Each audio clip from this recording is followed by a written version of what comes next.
বন্ধুরা, আমি এখন যেটা করব সেটা হচ্ছে চীনা বট বা থাই বট বলে এটাকে, থাই বট বা চীনা বট। এই চীনা বট বা থাই বটটাকে আমি মানে একদম মিনি বনসাই করব।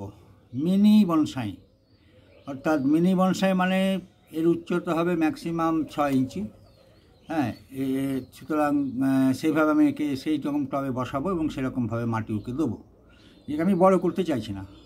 তো এই দেখো আমি গাছটাকে তুলেছি, একটা গাছ তুলেছি, এটাকে জাস্ট এই অবধি রাখবো, এইখান পর্যন্ত, ব্যাস একদম 6 ইঞ্চির মধ্যে। এটা অনেকটা বড় হয়ে গেছে, একে আমি বারটাল দেবো না। আর একটা আছে, আরেকটা বের করি, এই যে টপটাতে রয়েছে, এই টপটার থেকে আমি তুলে নিচ্ছি গাছটাকে। হ্যাঁ হ্যাঁ, এই টপ থেকে গাছ তোলা সহজ। দেখো এটা একটা বেরিয়ে গেল, এটা একদম হয়েই আছে। এটাকে জাস্ট পাতাগুলো কেটে দেবো আর একে ছোট্ট একটা পাত্রে বসাবো। হ্যাঁ, তো দেখো আমি কীভাবে বসাচ্ছি, কীভাবে প্রসেস আমি করছি। দেখো এই যে আমার হাতের তৈরি ছোট্ট টব আমার হাতের তৈরি, দেখছো নিচে হোল আছে। এই হোল না থাকলে কিন্তু একদমই হবে না, প্রতিটি টবে কিন্তু হোল থাকতে হবে। কিন্তু কারণ যেগুলো জল মানে নিষ্কাশনের ব্যবস্থা রাখতেই হবে, যে গাছগুলো জল বেশি পছন্দ করে না, একদম জল ধরে রাখা। বেশ, এবার দেখো আমি যেটা করব, আমি একটা খোলামকুচি দিয়ে দিচ্ছি ফুটোটার মধ্যে। দেখো একটা খোলামকুচি দিয়ে দিলাম। হ্যাঁ, এবার কিছু দু একটা ইঁটের টুকরো দিয়ে দিই, ছোট্ট ছোট্ট। ব্যাস, এই কিন্তু বড় হবে না, এটা তুমি বাড়ির গৃহসজ্জার জন্য রাখতে পারো। এবারে আমি আমার তৈরি করা যে মাটিটা দেখাই, এই যে মাটি, এই যে সয়েলটা দেখছো, এই সয়েলটা কিন্তু বালি আছে 70% বলতে পারো। বালি, কাঁকড় মানে মোটা দানার বালি, এমনি স্যান্ড মানে রিভার স্যান্ড, হ্যাঁ এগুলো আছে।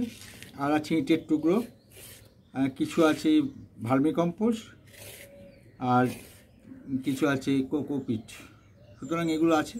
এ সত্ত্বেও আমি কিছুটা ভার্মিকম্পোস্ট আবার দেবো, কারণ ভার্মিকম্পোস্ট হচ্ছে খুব উপযুক্ত সার, যেটা গাছের বৃদ্ধিতে প্রচণ্ড রকমভাবে সাহায্য করে, তো ভার্মিকম্পোস্ট আমি একটু দিয়ে দিচ্ছি। হ্যাঁ, 2 মুঠো। আর নিম খোল দেবো, একটু নিম খোল দেবো। নিম খোলটা দরকার খুব। নিম খোল আমি দিচ্ছি, দেখো এই 2 চামচের মতো, 2 চামচের মতো। অনেকদিন হয়ে গেল, আস্তে আস্তে নষ্ট হয়ে গেছে, কিন্তু নিম খোল তো নষ্ট হয় না। তো এটা দিলাম, এবার মিশিয়ে দিলাম মাটিটাকে একদম এরকমভাবে। দেখো একদম পুরো নিম খোল, ভার্মিকম্পোস্ট যেটা এক্সট্রা দিলাম সেটাও মিশিয়ে দিলাম, দিয়ে সয়েলটা তৈরি হয়ে গেল। হ্যাঁ, এটা হচ্ছে আমার শুধু এই গাছের জন্য মাটিটা আলাদা। হ্যাঁ, যাদেরকে কাঁকড়, বালি, মাটি, ইঁটগুলো বা ইটের টুকরো বা অল্প পরিমাণ, হ্যাঁ বলে দিই, মাটির পরিমাণ আছে 10%। হ্যাঁ, আর বাকি সমস্তটা এইটা। আমি এবার দেখো এই যে টবটা সাজালাম, এই টবটার মধ্যে আমি এই গাছটা বসাবো। আমি রাখবো কিন্তু এই অবধি, কারণ এখান থেকে শিকড় বেরিয়ে এসছে। আমি শিকড়গুলো কাটবো না, এই ঝুড়ি আর কি, শিকড় মানে ঝুড়ি, অদ্ভুত সুন্দর লাগে এগুলো দেখতে। আমি কী করবো না, এই ঝুড়িটাকে এই পাশে রাখবো আর এই ঝুড়িটাকে এই পাশে রাখবো, তাহলে দেখতে সুন্দর লাগবে, এই ভিউটা একটা আলাদা লাগবে। তো তারপর আমি এর পোলিংটা করবো। তো দেখো আমি প্রথমে বসিয়ে দিই আগে,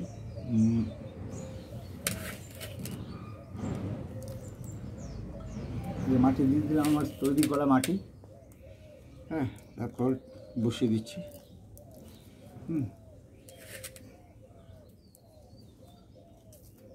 খুব সুন্দর লাগে দেখতে। হ্যাঁ, খুব সুন্দর লাগে। আমার আরও ভালো যে টবগুলো, সেগুলো অন্য গাছ লাগানো আছে, আর কেনাও হয়নি, কিনে আনবো। তারপরে এটাকে আবার সেই ওই টবটাতে পরে প্রতিস্থাপিত করবো আর কি। এখন গাছটা লাগুক, তারপরে ঠিক মানে জায়গায় ওকে নিয়ে যাব। দেখো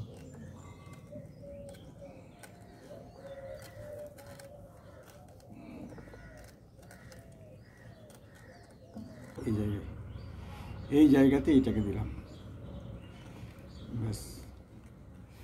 আর একটু মাটি লাগবে, দেখো এই মাটিটা দিলাম। এই যে সয়েলটা দেওয়ার পর এবার আমি কিন্তু জলটা পরে দেবো এবং কাটিংটা দেখাচ্ছি পরে, দুটোই দেখাবো কাটিংটা কীভাবে করছি। এটা একটা রাখলাম। এবার যেহেতু জায়গার আবার প্রচণ্ড অভাব, জায়গা মানে পাত্রের অভাব প্রচণ্ড, হ্যাঁ, তো কী করবো, হ্যাঁ, তো আমাকে যার জন্য এই টবগুলো বাড়িতে তৈরি করতে হয়েছে। এটা বাসন মাজা যে সাবানগুলো পাওয়া যায়, হ্যাঁ, সেই সাবানের কৌটোগুলো, এটাতেই আমি এখন একটা বসাবো। তো এটা দেখেছি চারিদিকে অনেকগুলো হোল করা আছে, দেখতে পাচ্ছ, প্রচুর হোল আছে, দেখতে পাচ্ছ তো। এই হোল করে রাখতে হবে, কিন্তু হোল প্রচণ্ড দরকার। এবার আমি হোলগুলোর মধ্যে দু একটা ইটের টুকরো দিয়ে দিই, কারণ পুরো জলটা যদি বেরিয়ে যায়, সার সহ জল তো, একটু ছোট্ট ছোট্ট ইটের টুকরো দিয়ে দিচ্ছি, যাতে চট করে বেরিয়ে নিতে না পারে, আর কি একটু বাধা পাবে। হ্যাঁ, যার জন্য এটা করছি। এবার মাটি দিয়ে দিচ্ছি অল্প, দেখো যে প্রসেসে করেছি। হলো, এবার গাছটাকে বসাচ্ছি।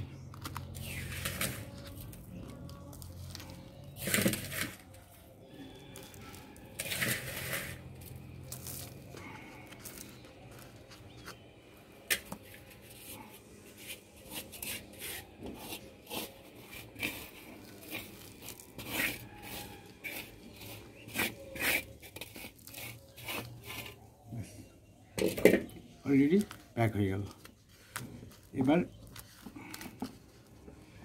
এটাকে এই অবস্থাতেই রাখবো। বেশ, এবার আমার কী কাজ হচ্ছে না, এবার এর যে ডগাগুলো আমি চাইবো যে এগুলোকে কেটে দিতে চাইছি। কেন না, ওকে কিন্তু বড় হতে দেবো না বেশি, যার জন্য ওর পাতাগুলো কেটে দিই, ডগাগুলো কেটে দিচ্ছি। ঝাঁক হয়ে বেরোবে, ও সুন্দরভাবে ঝাঁক হয়ে বেরোবে, হ্যাঁ, সুন্দরভাবে ঝাঁক হয়ে বেরোবে, যার জন্য এটা করছি আমি। হ্যাঁ, দেখতেই পাচ্ছ। একটু মাটি দরকার, এটা একটু দিয়ে দিই।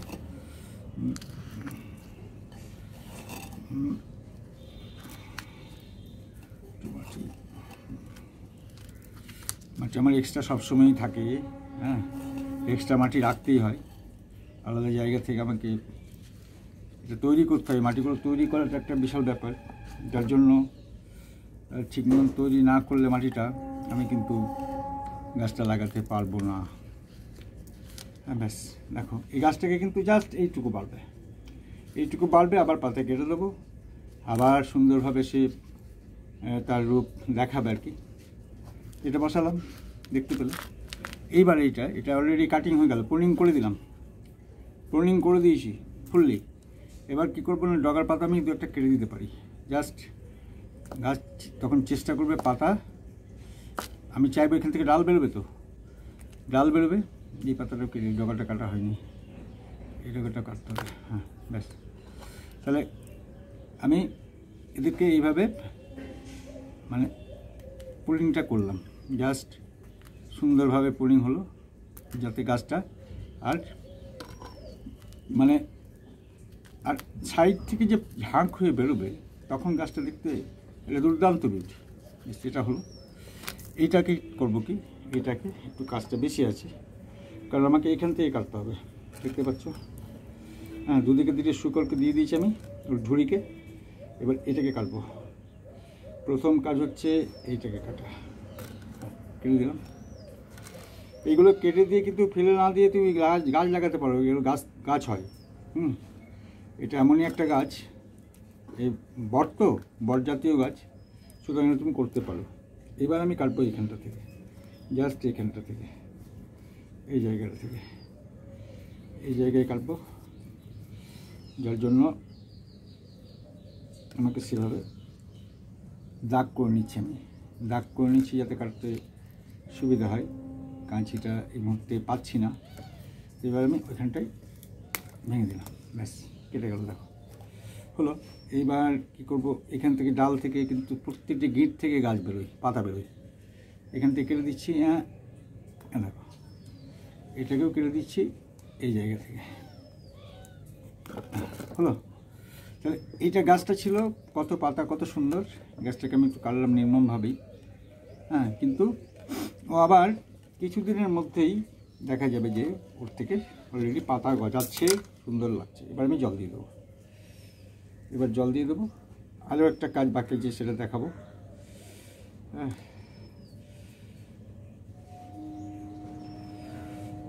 জলটা টেনে যাবে এখনই। ইট ক্যাপসুল আমি যেটা করব সেটা অ্যান্টি ফাঙ্গাস একটু লাগিয়ে দেবো। ক্ষত করলাম তো জায়গাগুলোকে, এর জন্য সেই জায়গাগুলো আমি হাত দিয়ে দিই, ওই মুখগুলোকে একটু অ্যান্টি ফাঙ্গাস লাগিয়ে দিচ্ছি, যাতে ও ফ্যাঙ্গাস দ্বারা আক্রমণ ওর সম্বন্ধে না হয়। এই জায়গাটাই দিই, যে জায়গাগুলো কেটেছি আমি সেই জায়গাগুলো লাগিয়ে দিচ্ছি। যদিও বট গাছ তো এর অতটা না করলেও হবে, কিন্তু তবুও আমি যত্ন নিতে, আমার কাছে যেহেতু ওষুধ রয়েছে, অ্যান্টি ফাঙ্গাস রয়েছে, আমি দেবো না কেন। দিয়ে দিলাম, এ দেখো একদম সুন্দরভাবে একদম হয়ে যাচ্ছে। এটা হয়ে গেল। হ্যাঁ, জল ছেড়ে দিয়েছে, দেখছো জল ছাড়ছে, এ দেখো। সুতরাং আর জল দেবো না, এটাতেও ঠিক তাই করবো। যে জায়গাগুলো কাটলাম এই যেগুলো অ্যান্টি ফাঙ্গাস লাগিয়ে দিই। এদের প্রচণ্ড প্রাণশক্তি। হ্যাঁ, থাই বট, হ্যাঁ, বা চাইনিজ বটও বলে অনেকে। এটাকে খুব সহজে, এর বৃদ্ধির ক্ষমতা খুব বেশি, সহ্য ক্ষমতাও প্রচণ্ড। হ্যাঁ, 5-7 দিন তুমি জল না দিলেও গাছটা কিন্তু দারুণভাবে বেঁচে থাকে। তো এবার আমি হাতটাকে ধুয়ে নিলাম জলের মধ্যেই, যে জলটা আমি গাছে দেবো। এবার দেখো এই গাছটায় জল দিচ্ছি।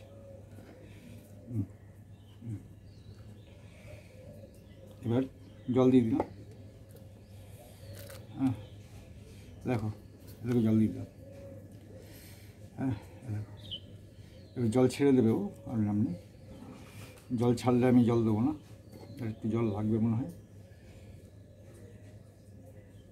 দেখো ফ্যাঙ্গাসাইড লাগিয়ে দিয়েছি, সবুজ ধরে দেখতে পাচ্ছ, সবুজ রঙের। আর জল ছাড়ছে, জল ছাড়ছে, এটা এখানেই ছাড়ুক।